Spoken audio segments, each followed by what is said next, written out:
سامعین و ناظرین، آپ کے علم میں یہ بات ہوگی اور دنیا میں بہت سے لوگ آپ کو ضرور ایسے ملیں گے کہ جو تنقید کا سامنا کرنے سے گھبراتے ہیں، جو تنقید کی ڈر سے، خوف سے اجتماعات میں شرکت نہیں کر سکتے اور اپنے اس مسئلے سے، اپنی اس کمزوری سے، اپنے اس خوف سے بہت پریشان بھی رہتے۔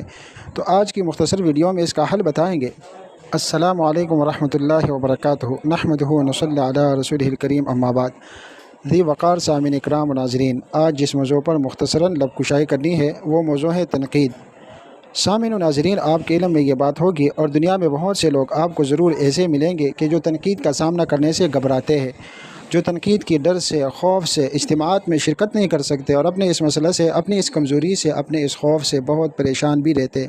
تو آج کی مختصر ویڈیو میں اس کا حل بتائیں گے۔ ذی وقار سامعین و ناظرین، سب سے پہلے تو یہ بات ذہن نشین کریں کہ ہم میں سے ہر کسی نے زندگی میں کبھی نہ کبھی تنقید کا سامنا کیا ہوتا ہے، اور تنقید اصل میں کسی بھی شخص یا چیز یا عمل کے بارے میں رائے دینا، یہ تنقید کہلاتا ہے۔ اور بعض اوقات یہ تنقید مثبت تاثر قائم کرتی ہیں اور بعض اوقات منفی تاثر۔ اور تنقید کے دو پہلو ہوتے ہیں، ایک ہے مثبت تنقید یعنی تعمیری تنقید، اور نمبر دو ہے منفی تنقید یعنی محض نکتہ چینی۔ مثبت اور تعمیری تنقید کا مقصد کسی کی اصلاح کرنا ہوتا ہے، جبکہ منفی تنقید یا نکتہ چینی وہ جو غیر حقیقی ہوتی ہے اور اس کا مقصد کسی کی دل آزاری کرنا ہوتا ہے۔ ذی وقار سامعین و ناظرین، اب آتے ہیں اس بات کی طرف کہ تنقید سے کیسے نمٹا جائے۔ اس کو ذرا غور سے سنیے اور سمجھنے کی کوشش کریں۔ نمبر ایک، جب آپ پر تنقید ہو رہی ہو اس وقت پہلا کام یہ کرے کہ تنقید کو غور سے سنیں اور یہ جاننے کی کوشش کرے کہ یہ تنقید مثبت ہے یا کہ محض نکتہ چینی ہے۔ نمبر دو، اگر مثبت تنقید ہو تو اس کمزوری، اس خامی کو دور کرنے کی کوشش کرے اور اپنے کام کی اصلاح کرے اور اس شخص کا شکریہ بھی ضرور ادا کرے، ٹھیک ہے؟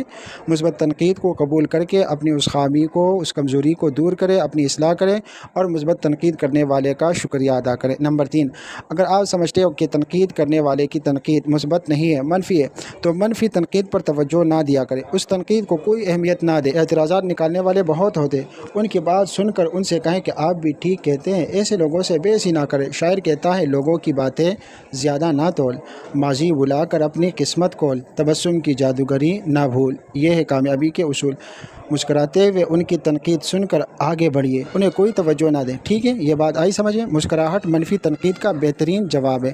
نمبر چار، تنقید پر دفاعی انداز نہ اپنائیں اور نہ ہی بہانے بنانا شروع کریں۔ تنقید کے وقت اپنے جذبات پر کنٹرول رکھیں اور فوری رد عمل نہ دیں۔ نمبر پانچ، یہ ذہن میں رکھیں کہ کوئی انسان کامل نہیں ہوتا، اس لیے غلطی کا امکان ہو سکتا ہے اور غلطی کی اصلاح کریں۔ مختصراً یہ کہ تنقید یا مثبت ہوتی ہے یا منفی ہوتی ہے، تنقید کو غور سے سنیں اور یہ جاننے کی کوشش کریں کہ تنقید مثبت ہے یا کہ محض نکتہ چینی ہے۔ تنقید کے وقت اپنے جذبات پر کنٹرول رکھیں اور فوری رد عمل نہ دیں، دفاعی انداز نہ اپنائیں اور نہ ہی بہانے بنانا شروع کریں۔ یہ ذہن میں رکھیں کہ کوئی انسان کامل نہیں ہوتا، اس لیے غلطی کا امکان ہو سکتا ہے اور غلطی کی اصلاح کریں۔ اگر تنقید مثبت ہو تو اپنی اس کمزوری، اس خامی کو دور کرنے کی کوشش کریں، اپنے کام کی اصلاح کریں اور اس شخص کا شکریہ ادا کریں، اور اگر تنقید منفی ہو تو مسکراہٹ منفی تنقید کا بہترین جواب ہے۔ منفی تنقید پر کوئی توجہ نہ دیں، کامیابی کے راستے پر اپنا سفر جاری رکھیں۔ لوگوں کی باتیں زیادہ اپنے اوپر حاوی نہ کریں بلکہ اپنے کام سے کام رکھیں۔ عمل سے زندگی بنتی ہے، جنت بھی جہنم بھی، یہ خاکی اپنی فطرت میں نہ نوری ہے نہ ناری۔ دعاؤں میں یاد رکھیے اپنا بھائی حکیم عبدالاحد رحمانی۔ والسلام علیکم ورحمۃ اللہ وبرکاتہ۔